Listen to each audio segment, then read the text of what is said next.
thank you very much for being here. Welcome to the Resilient Communities Project City of North St. Paul Partnership Year-End Celebration. We are, if you're interested in live tweeting this event, I know a few of you are, so we have a hashtag that we're using today, RCP plus NSP, Resilient Communities Project plus North St. Paul. So feel free to chime in. Our Twitter handle is right there, so we'd be happy to see your tweets.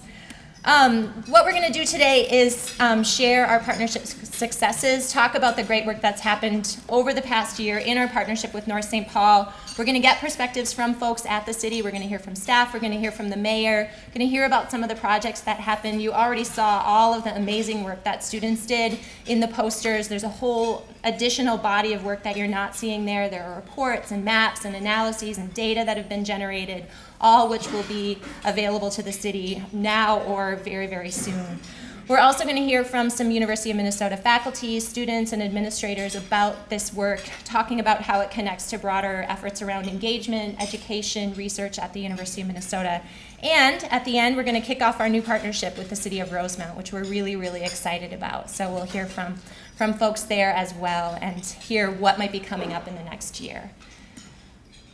So what are we trying to do with North St. or with the Resilient Communities Project is thinking a little bit differently about the way that we do engagement at the university and really thinking about building a collaboration between the university and communities. And the collaboration piece is really key to this, thinking about the kinds of relationships that we can establish with communities for the long term, supporting the kinds of work that is important, that's a priority for those communities, and at the same time providing tremendous educational opportunities, engagement opportunities at the University of Minnesota. With the Resilient Communities Project, we're connecting the University of Minnesota and communities to advance sustainability and resilience, thinking about ways that we can advance these two initiatives, which are really getting a lot of attention. There's growing interest among students and there's growing interest among communities in accomplishing resilience and sustainability. And we're able to do this work through these partnerships, creating great models, creating great experiences for students and faculty, and hopefully actually moving the dial on these issues of resilience and sustainability. We do this through a one-year community partnership. We're here to talk about the 1 year we've spent now with North St. Paul, or nearly finished with. What we do in this process as RCP is serve as a matchmaker.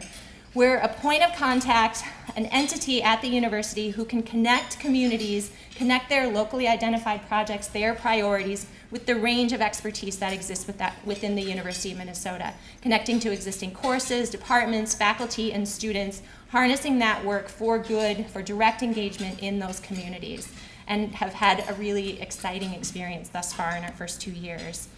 I want to acknowledge the initial support that we've received from the university through the Center for Urban and Regional Affairs and the Institute on the Environment. Their funding and their support has been critical to our ability to get this off the ground really quickly and do this really great work. We'll hear from those centers in a couple of minutes. I also want to acknowledge the Sustainability Faculty Network. The Resilient Communities Project is an initiative of that faculty network. This is a group of faculty who came together at this university and said, we need to do more around sustainability education. We need to create new opportunities for students to gain experience doing sustainability, connecting that work to communities, doing more engaged type of learning around sustainability. This is a group of over 60 faculty from across the university who came up with this idea and have run with it, and in many cases are the faculty who are teaching these courses. We're definitely reaching more broadly than this, but it was key to getting this initiative started. So what's the state of RCP? This is our State of the Union, essentially. Where are we so far? You have to stand up and clap at some point. No, don't, please. So we've worked with 2 communities so far. We've worked with Minnetonka, we've worked with North St. Paul. They've been fantastic partners. We're kicking off year 3 with Rosemount soon.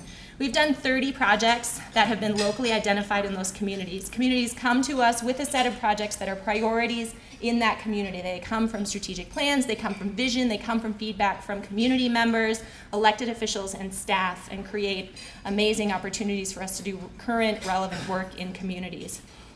We've created opportunities to match those with 60 courses at the university in 22 departments in 11 colleges on 2 campuses. We've extended to University of Minnesota Duluth this year, and we've engaged over 450 students. And we've had the opportunity to talk about RCP a lot. We've done lots of presentations within the university, within the broader community, around the country, and it's been a really great opportunity to be able to highlight this work.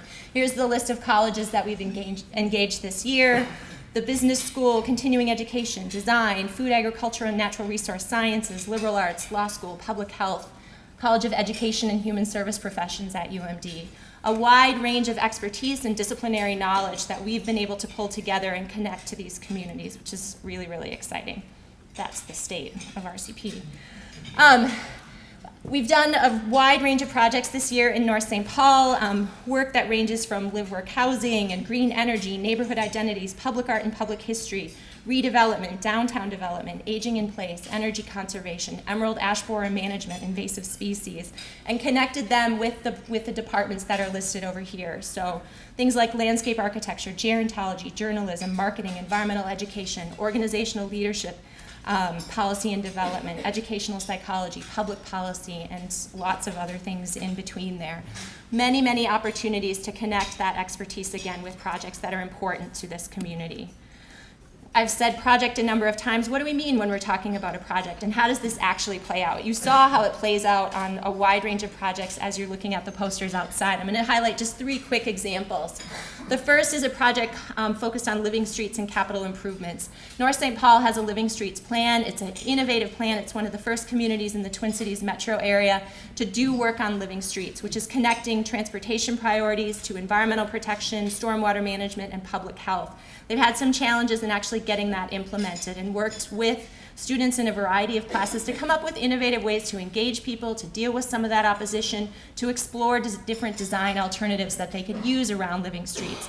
Connected with a public participation class that I happen to teach, looking at prototype innovative engagement processes. A capstone project did a visual preference survey where they went door to door, met with 150 residents, and explored different design options related to living streets in that community. We had a public health class as well, looking at environmental impacts of living streets, and an undergraduate architecture class did a participatory toolkit with illustrative designs. You maybe got to play with it outside there in the back corner.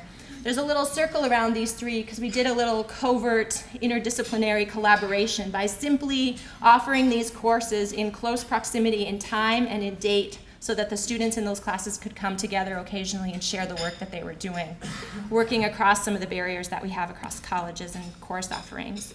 A second project focused on housing conservation and aging in place. We had projects or courses in housing, in social work, in gerontology, housing policy. One in particular I want to highlight is this multidisciplinary perspectives on aging. They did needs assessment focus groups with seniors. You can see them in the community doing work with seniors, celebrating at the end, at the top there, talking about the work and sharing the work that they did. In another case with the social work class, they actually did in-home assessments with residents, meeting with homebound residents in their homes, talking about their needs and the opportunities that they saw in the community. And then last is a project focused on environmental education. In this case, we had 5 classes essentially working on this. North St. Paul is home to the Southwood Nature Preserve, which is a really great amenity for that community. But in many cases, community residents are not that aware of it and not aware of the opportunities that exist to interact with this great resource. We had courses in design, in environmental education, organizational leadership and development, environmental education again, as well as an individual student who focused her master's thesis in environmental science policy and management on work on this particular topic, to explore ways to better connect the community and residents with this resource in the community. Here's some photos from that work that happened around this environmental education piece. Students out in the field at the Southwood Nature Preserve, interacting with each other, interacting in the community. What we're trying to do with this, beyond the individual projects that are happening, we're driven by an intent to build the practice of sustainability. We're thinking about how, besides what's happening at the university, besides what's happening in North St. Paul and Minnetonka and Rosemount and all of these other places, we want more work on sustainability to be happening. We want to make an impact on the state. We want to make an impact on the country, the world, and beyond. And we're doing that by connecting with a full range of folks. We're connecting with students, giving them opportunities to get real-world experience, apply their knowledge, get out there, and build the skills and knowledge that they need to be effective sustainability practitioners. We're connecting with faculty and giving them an opportunity to connect their expertise to real contexts and real places, build long-term relationships with communities so that they can continue to do this work. And then for the communities, we're positioning these communities to do great work in the future. We're building capacity. We're helping them connect to a range of different resources and stakeholders. And for the range of other communities that are out there beyond the partners, we're creating models that can be used by those communities, local examples of sustainability and resilience implementation that they can explore and apply in their own context. So again, this bigger intent around building sustainability practice is overarching in all of the things that we're thinking about. With that short introduction, I want to introduce a couple of other folks who will share a bit of information about the Resilient Communities Project, in particular highlighting how this work is fitting into efforts at the university and a couple of the research centers who do a lot of this engaged kind of work, a lot of research, have been connecting students to communities in lots of ways over the years, and talk about how they see this fitting in and maybe the trajectory of this work. So I'm going to invite up Ed Getz first from the Center for Urban and Regional Affairs.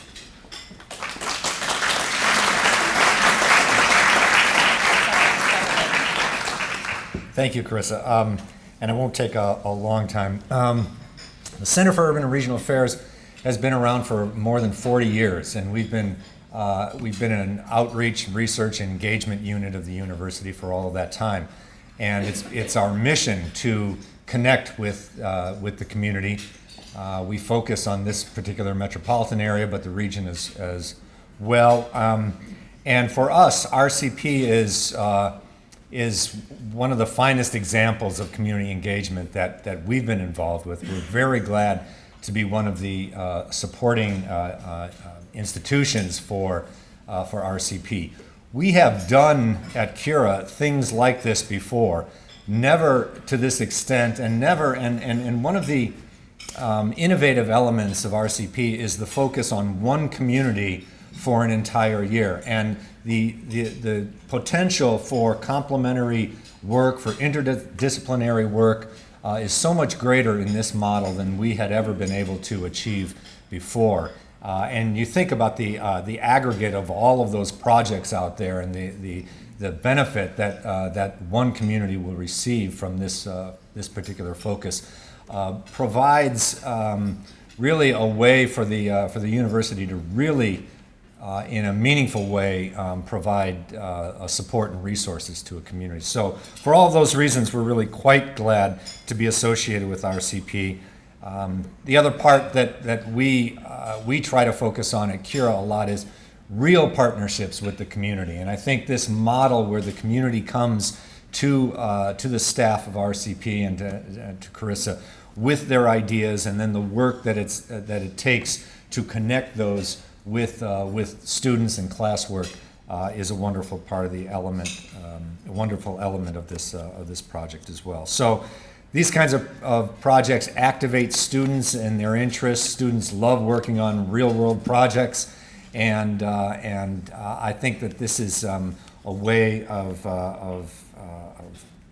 really capitalizing on that interest in ways that are beneficial to the students and to the communities. And so we look forward to the growth of this program, and we hope to be involved in it for a long period of time. Thanks, Krista.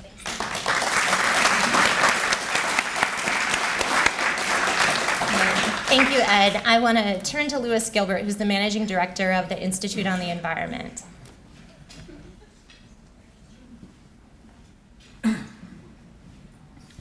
Well, it's a real pleasure to be here today, and it's a terrific to see the results of the work that's been going on for the last few months. I want to say a few words about the Institute on the Environment. We're in many ways very much like Cura, only with a focus on the environment.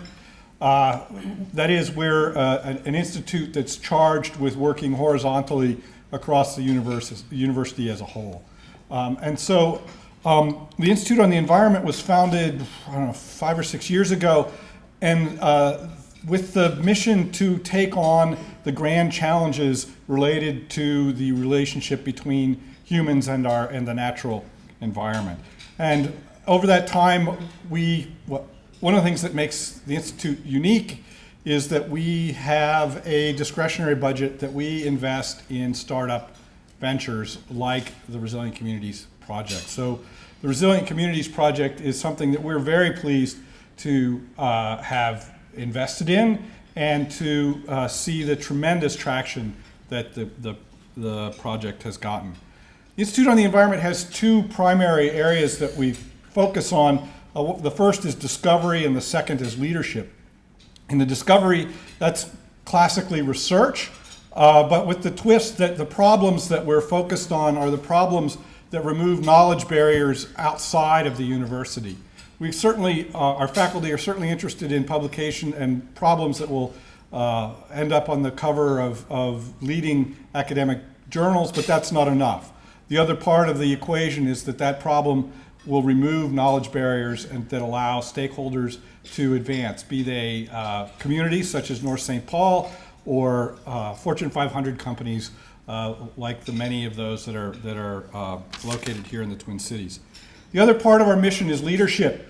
The leadership part is that we're not a teaching unit in the university, but we do try to fill niches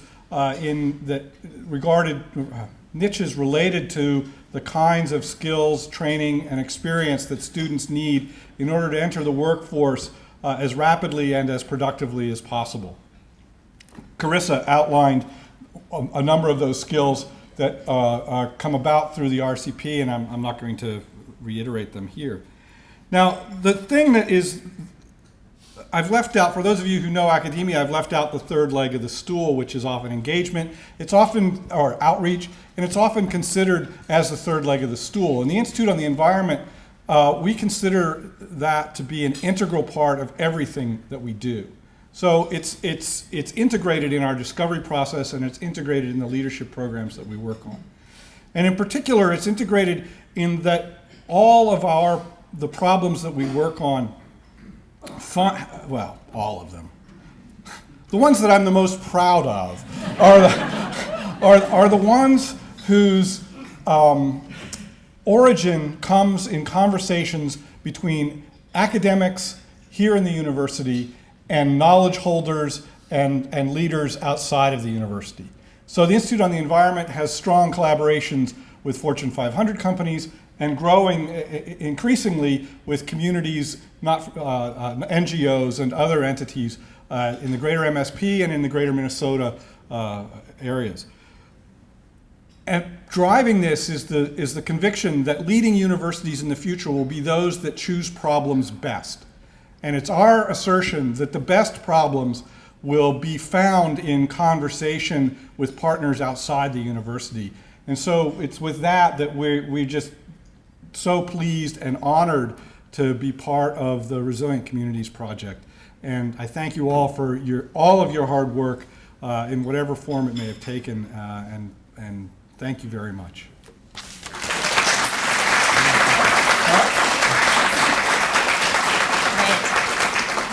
Thanks, Louis. So you heard from the university. We want to shift to hearing a bit from the community. North St. Paul has been a great, great partner this year. I think the students have really enjoyed working with them. Faculty have as well, and I personally have, and I know the other RCP staff have as well. I want to hear a little bit from Mike Keene, the mayor of North St. Paul, as well as Paul Ammerman, who's the community development director, and talking about their experience thus far.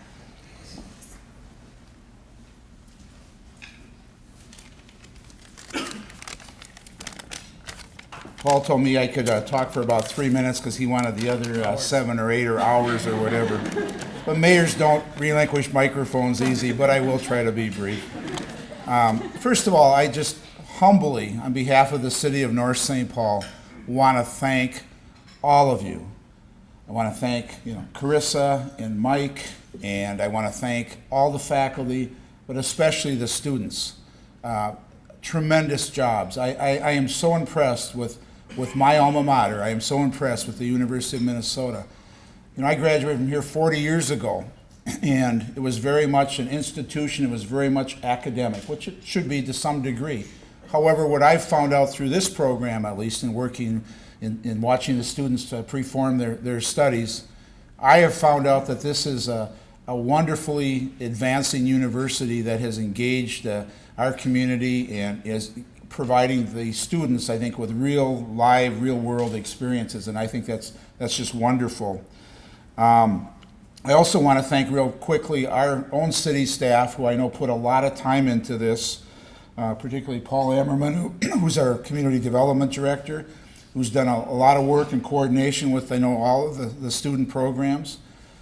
I want to thank Nate Ahol, who's joined us today. Nate was the person who put the application together, who had everything going, and then Greener Pastures called, and Nate headed off to Brunette County, Wisconsin, as the county administrator back in November.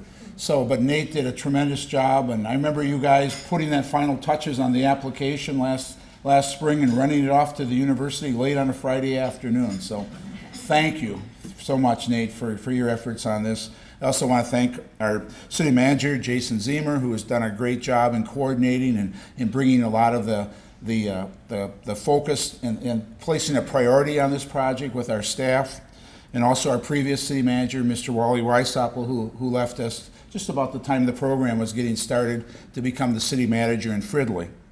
So I want to thank everyone. John Fury, I think, is here as well. John did a lot of coordination from our staff as well, and in continuing to interact with the programs and keeping things moving. To me, I just wanted to say real quickly what I really liked about the program. As I mentioned, I graduated from the university about 40 years ago. I remember one of my political science classes, the 10 steps of how a bill becomes the law.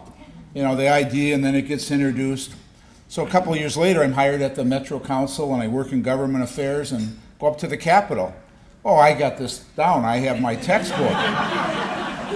Little did I know things like lobbying and outside money influences and in trading votes and metro versus rural Minnesota conflicts and how bills get meshed into omnibus bills and all these other things that came to play. So I really think that this type of a program is just excellent in providing this practical applicability. I think it's just really important, those real life experiences. So I wanted to really say that. I also wanted to say a little bit about what it means to the city. And you know, I'm a kind of a student of history, and I think of FDR. And 1932, he becomes president. The country's starting the Great Depression, and the economy is shot, and a quarter of our population is out of work, and he walks into office. What's the first thing he did? He went and put together, mostly Ivy League, but he put together what's still known historically as his brain trust. And they sat down and they tried to figure out things and tried all kinds of different ideas to see what would work. Well, all of you in the room here is my brain trust. And I'd much rather have it be a Big Ten school than an Ivy League school any day.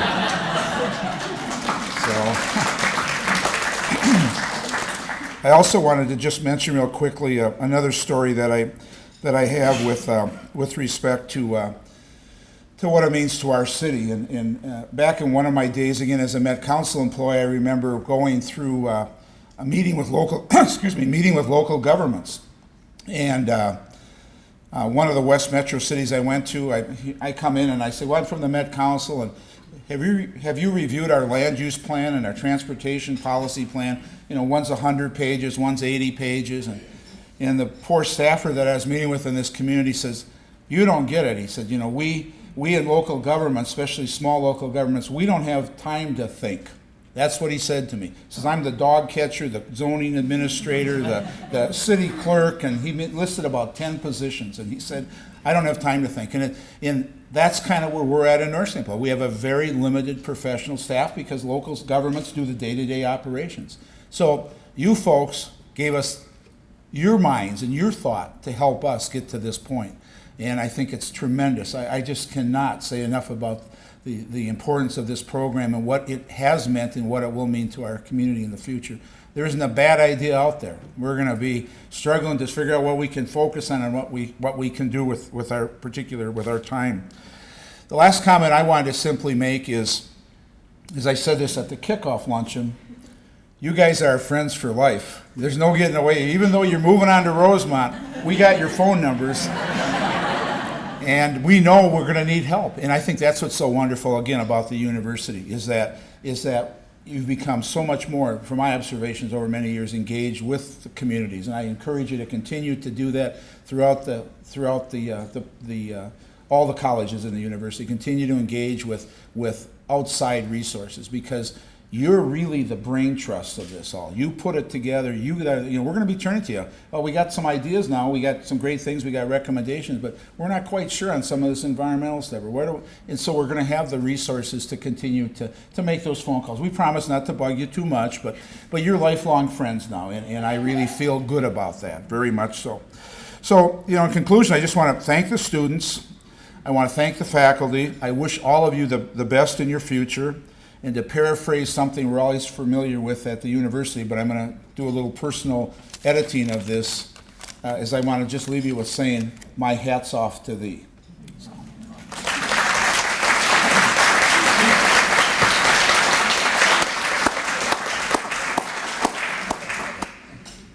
I just want to say just a couple additional things. That 3 things really came to mind. One was overwhelming. Another is exposure.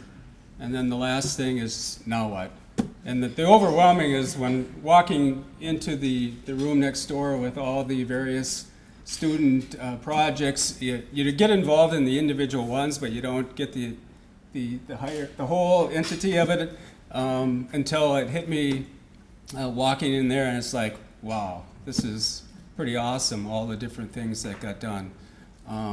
The other thing with exposure, I just see this as the mayor just said, staff and city exposure to the wealth of information and the resources at the university here just bodes so well for us moving into the future. And then, now what? It's like, now is the hard work is really beginning, where we have to figure out how we're going to kind of put a handle and arms around all this information and really make it happen, because they really laid out some great projects. We started out with 18 projects. It kind of morphed out a little bit from there. But these were things that we really wanted to do. But we knew that with our limited resources and staff and time and money, that no way were we going to be able to get to many of these things, at least not for a long time. And now all of a sudden, within a year's period or a couple of semesters, school years period, we can really, we have the information that we can prioritize this and get it into some sort of implementation schedule. And I think we have bought in from a lot of different groups in the community. The other exposure is, of course, in a smaller community, you tend to have the same people volunteering for, different things. And I think this really exposed ideas and new ways of thinking to a broader range of citizens, that I think, hopefully, that they will kind of take up the torch and get involved into the future. So we're very hopeful that this program and the information that we got from the students will really bode well from the future. The economy's picking up. We're seeing a lot more people interested in our community. So I think it's going to really be an exciting next couple of years. Thank you. All right, Paul and Mike, I'm going in my secret drawer here. So you have to come back up for a moment and get your official Resilient Communities Project partner plaque. So,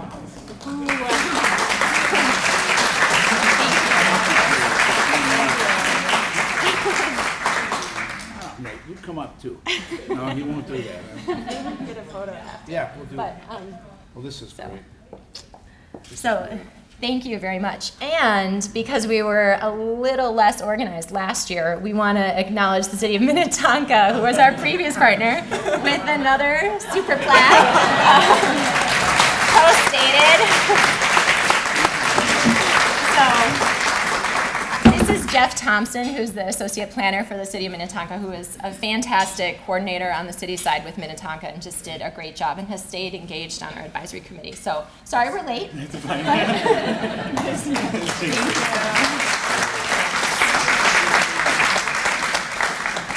Oops, sorry. So that was Jeff.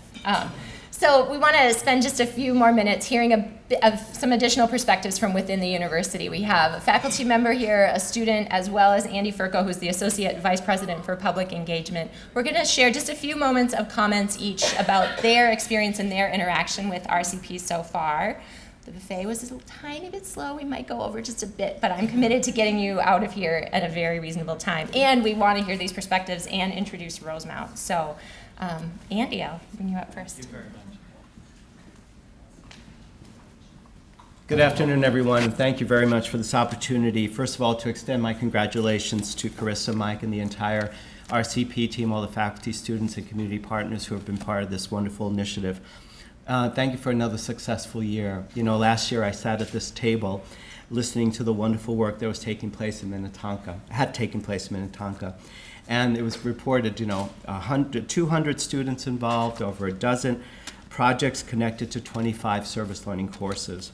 Certainly, I would say an auspicious and quite impressive start to RCP. And that it was announced we would be working with North St. Paul, and I thought, wow, can we replicate that?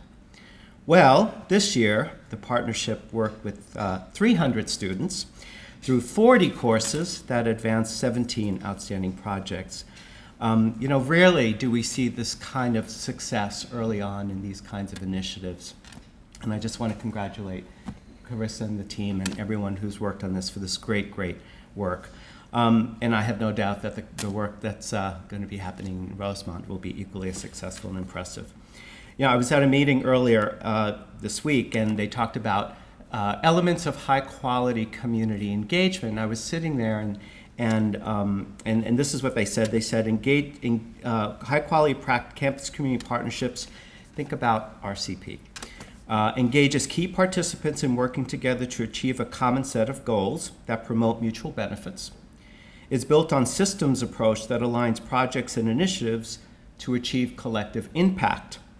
It's interdisciplinary or multidisciplinary in approach, addresses societal issues through collective action rather than piecemeal, discrete, individualized efforts, engages the assets, knowledge, and expertise of all participants, and implement immediate action that promote longer-term impact. Now, I get the pleasure of working across the university on over 200 units here at the university that do community engaged work. I would say that many of the community engaged efforts have some of these elements, but very few have all of them, like RCP. And I think this is something that we need to keep an eye on, because I know that this is destined to many, many great things here. We are, as Mayor mentioned, thank you so much for your compliments. We are a university that is striving to enhance this public engagement agenda. And I see RCP as a model, as I mentioned. I think it has proven over the last 2 years to really be a shining example of what a university like ours is able to do in partnership with community. In the conversation I had a little while ago, someone said, well, this is the work universities should be doing because it's part of our outreach mission. And I would say that's correct, but that's not the entire picture. This is not just part of our outreach mission. It's part of our education mission and our teaching mission, and what the kinds of experiences that our students are looking for to ensure that we provide a quality education to our students. It's also part of our research mission. And if you look at our mission statement, actually, it says that we are going to produce knowledge that benefits society. And engaging with the communities really enhances the research that we do, and we can actually do better research if we connect with our communities. And what RCP offers, I think, are the kinds of engagement opportunities that have impact for all involved, for students, faculty, and our community partners. The kinds of meaningful, impactful, intensive community engagement experiences are the kinds of that RCP offers, are the kinds of experiences our students are looking for. We had a forum on community engaged scholarship for graduate students. I know 75% of the students participating here are graduate students who participate in RCP. We had a room that held about 80 individuals, and we thought, oh gosh, we're going to be able to fill up this big room. I kept saying, we need a smaller room, we need a smaller room. We had 120 students that signed up for that forum. Our graduate students want to do this kind of work. They want to make a difference in the work that they do. And the same is true of our undergraduate students, and I'm glad we're expanding the program to undergraduate students. In our undergraduate survey here that we give to all our undergraduate students, 84% of our undergraduate students agree or strongly agree with the statement, opportunities to connect academic work with community-based experiences are important. Our undergraduate students really seek these kinds of activities to connect real-life experiences with what they're studying academically, to tap their personal interests, their career aspirations. And again, RCP is the kind of initiative that really gets us to do that. So thank you all very, very much. Thank you, Mayor. Thank you, Paul, for opening up your city to us. We really appreciate the opportunity to work with you. And thank you to all who participate in this. I look forward to many more great things to come. Thank you.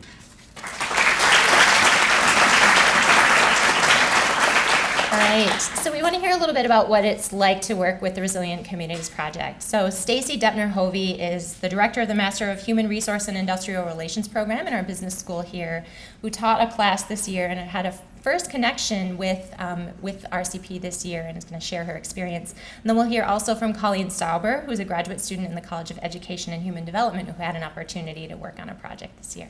So, thanks, Stacy. So thank you for having me here, and for the opportunity that I had and my class had to be able to work on our project. I teach a course in employee development, and about probably a month before, I don't know, it was November or December or something like that, I got a call from Mike, who was saying, the staff in North St. Paul, he told me about RCP, and then he said the staff in North St. Paul are looking for some employee development help. Do you have any faculty who are teaching a class in that? I said, well, I am. And so we talked a little bit more, and we met, and I said, you know, I usually have, the way I run my course is that every week we focus on a different area of employee development, and I bring in corporations to talk about what they've done in this area, kind of present a problem to the students. And the students have small groups that they work on it. They come back with their ideas about that problem. They give that kind of 1 hour's worth of consulting help to the corporation, and then the corporation goes and kind of says what they have done with that problem, or brings that back. And I said, what if we just did that same thing, but instead of a new corporation, every time we just had North St. Paul? And every time we looked at North St. Paul's employees and their staff and talked about the different employee development topics, and how could that be implemented in North St. Paul? What does North St. Paul need from these things? So we talked about onboarding. We talked about performance management. We talked about change management, individual development plans, and wellness. And we took each of those things, and instead of having a different corporation come in, we talked about it in terms of North St. Paul. I have never seen students so passionately engaged in what they were doing. Now, I had a relatively small class. We had about 28 students, something like that, and they really, really cared. And the first time I was kind of talking them through, I'm like, well, you know, they may not have a budget like that, because many of them have had internships at, you know, ExxonMobil or places like that, and the budgets may be different for employee development. And I said, we may want to think of other ideas. What else could they do? Scale it down. And soon it was them, and they were questioning each other, and they were saying, well, how is that going to work? What about the unions? What about the non-union people? What about the community? How do we get people involved? How do we make this happen? How can we make this work? And what's going to happen? Have they done anything with our project? What's happening next? And and in my evaluations, the students were, that was great. I loved being able to do something that we could really show for the community. It was showing them the work of employee development in a practical setting where they had real boundaries, and they had to talk to real people, and they had to figure out the real problems and then come up with solutions. And it was an incredible experience. I loved it. I think the students really appreciated it. I got 2 people to come and be offered to do a poster, so at least 2 of them really liked it. But I just really think that it was, as Andy said, it wasn't just about outreach. It was a great educational experience for the students. So I was very pleased. I was thrilled to be the first at Carlson School, and I hope that we have the opportunity to be, as a school, to be involved in RCP many times in the future. So thank you very much.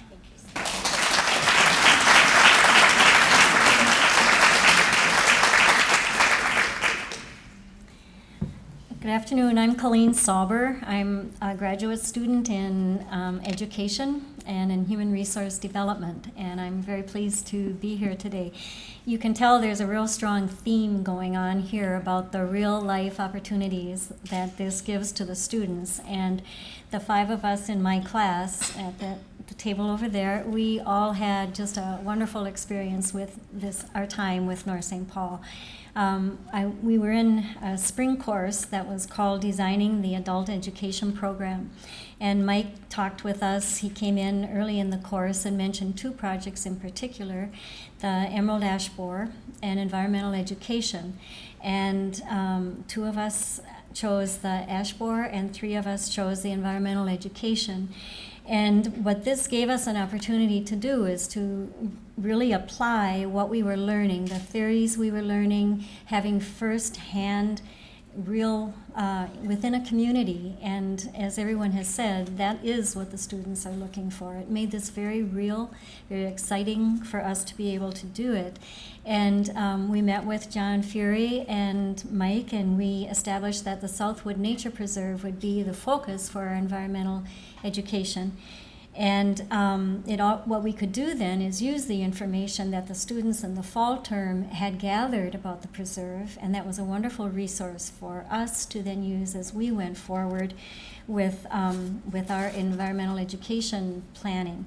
And we had 4 stakeholder meetings. John sent out a flurry of emails back and forth, and one of the textbooks for our class is about working the planning table. It's about negotiating, diplomacy, that type of thing, in creating an education program. And really, North St. Paul made that very easy for us. Everyone we met with was very enthusiastic, was committed to making this happen.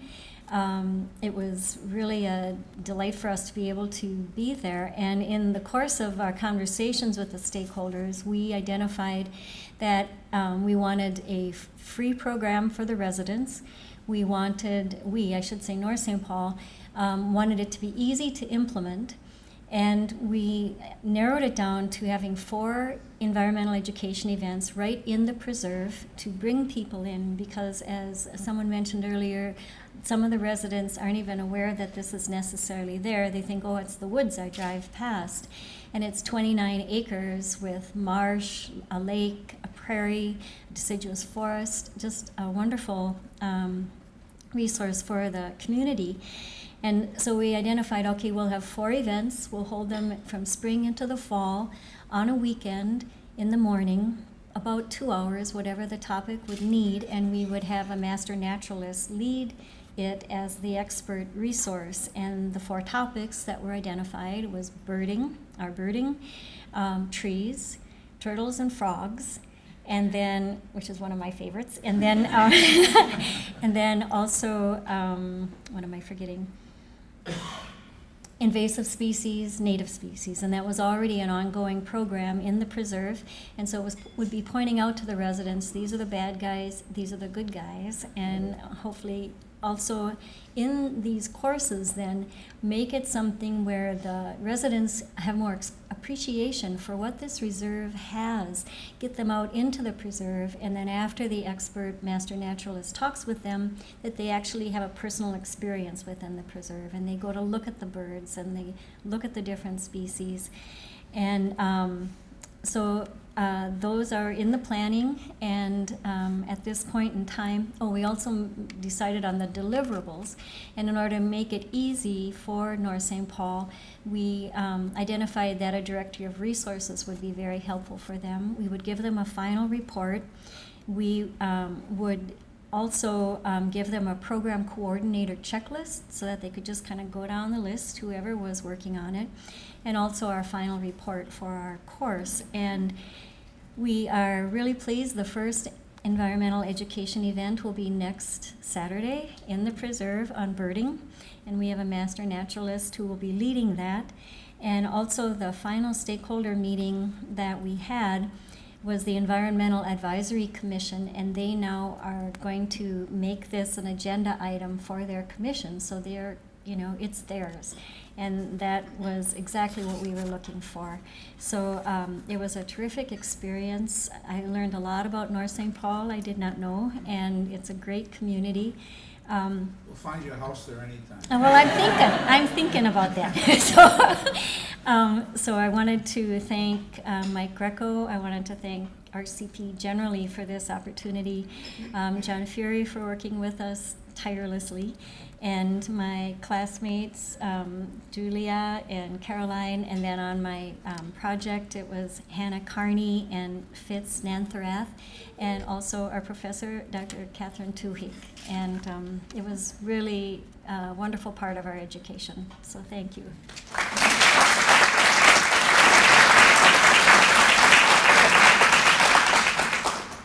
All right, and last but not least, we're moving into year 3. Yay!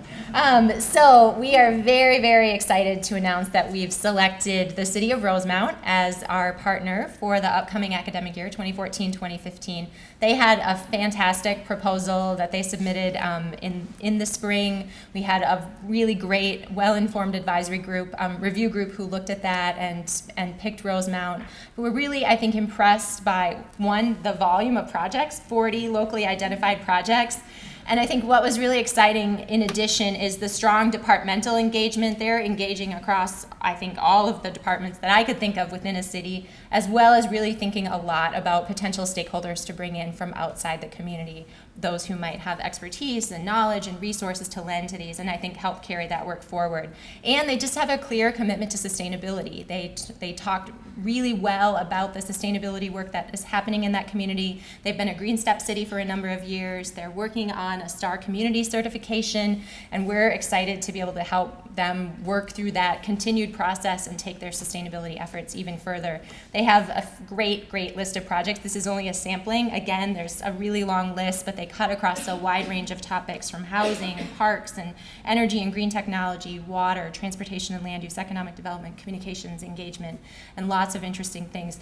Turf management is a new, exciting one for RCP. We're going to find the turf management people at this university and convince them to work on this project because it's unique and interesting, and we haven't connected with them yet, just as an example. But I want to invite up Bill Drosty, who's the mayor of the city of Rosemount, and Kim Lindquist, the community development director, to just share a bit of insight about their expectations for the partnership and a bit about their community. So, thanks.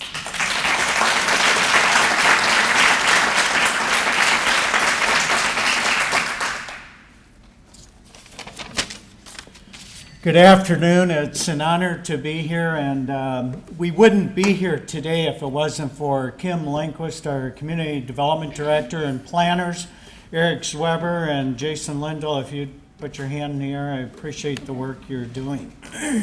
I also need to introduce a couple of our council members that are here.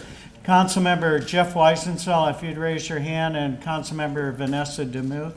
Thank you for being here. Also, our city administrator, Dwight Johnson. First of all, I thank you for allowing me to give the state of the city again in 1 minute. And also, Mayor, I should make a comment. Just because we have 40 projects up here, it doesn't mean we have 40 problems. There are much less. But first of all, Rosemount's a growing community of approximately 23,000 people. We're 154 years old. We have the historical component, the new neighborhoods, and we also have a very large agricultural component, which the University of Minnesota is the largest landowner. On that note, especially when I looked at the projects outside here, community gardens, etc., we also have a very large group of Hmong out of St. Paul that raise many of the vegetables that are sold throughout our metropolitan area in our community gardens. So we're just thrilled on that agricultural component that's so popular today. But many of the projects proposed by the city address innovations and sustainability in new development. There are also projects to improve communications with existing residents and determining how to welcome and integrate new and more diverse populations within our community. All of these topics, diversity, growth, sustainability, resilience, are issues facing all local governments, and we're excited to work on finding meaningful solutions. And before I end my 1 minute, I want to say to all the students here that are graduating in the next couple of years, congratulations to you for all the work you've done, and best wishes as you move forward in jobs or working in communities throughout the world. I know you'll do good things, and I think we should give them a hand.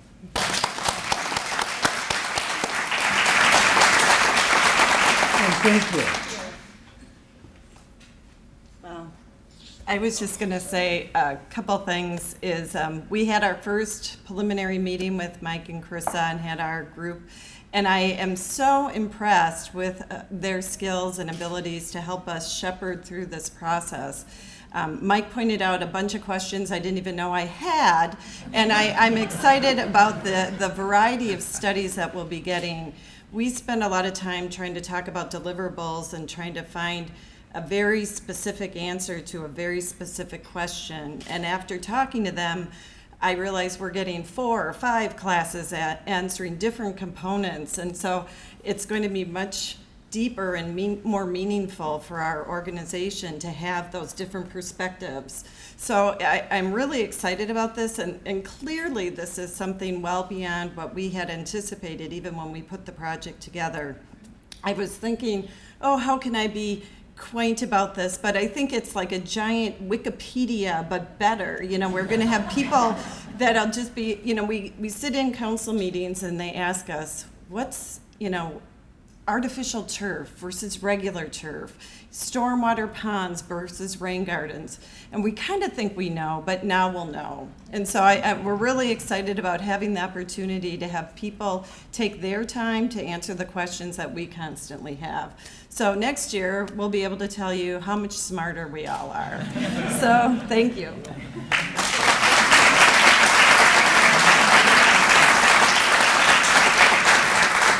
All right, thank you. We are very, very excited to begin work. Well, we've already started, but continue the work over the next year. So we are at the end, and I apologize, we're a bit over time, but thank you for staying.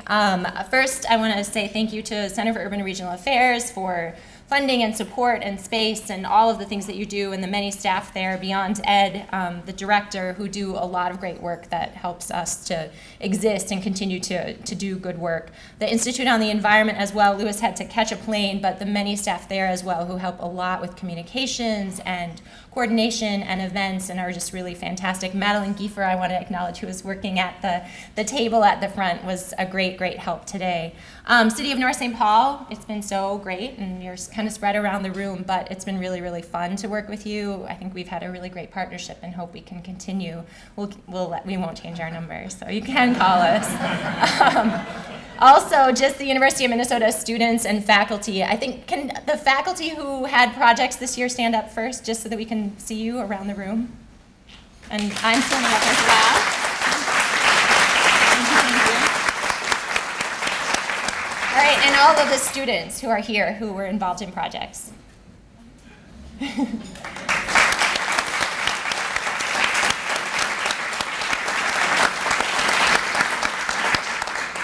Thank you. And the Resilient Communities Project Advisory Committee is a great group that provides us lots of great insight. They're very, very engaged in all aspects of sustainability and resilience, and I want to invite them to stand up as well.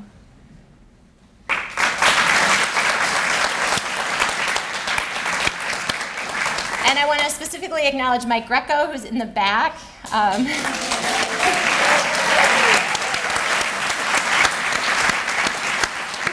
All the work for RCP and all of the matching and all of the coordination, and is the day-to-day contact for everyone that you heard today, and is just not feeling well, so bowed out of speaking today, but just does so much, and I think I want to definitely acknowledge him. Carol Hale also is somewhere right there. She's our research assistant this year and has done a fantastic job, particularly related to this event, which has been great.